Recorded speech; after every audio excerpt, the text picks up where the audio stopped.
Pour le célèbre juge Renaud van Ruymbeck, il n'y a jamais eu autant d'argent dans les paradis fiscaux. Si vous ne connaissez pas son nom, vous connaissez peut-être celui des affaires suivies par ce juge d'instruction. De l'affaire Urba à Clearstream 2, en passant par celle des frégates de Taïwan. Il publie un livre, Les mémoires d'un juge d'instruction trop indépendant, où il dresse critiques et propositions en lien avec la lutte contre la corruption. Il y dénonce les réflexes de sa hiérarchie qui lui conseillaient d'être plus modéré. Il expose la manière dont on diabolise un juge dans les discours politiques et médiatiques lorsqu'il touche à des sujets sensibles.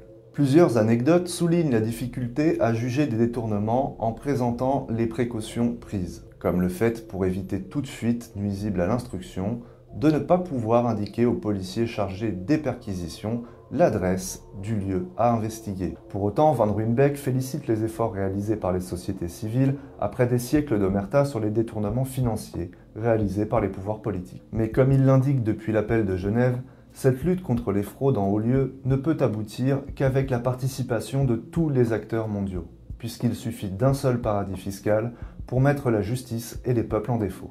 Le livre de celui qui voudrait que personne ne soit au-dessus des lois est disponible aux éditions Talendier.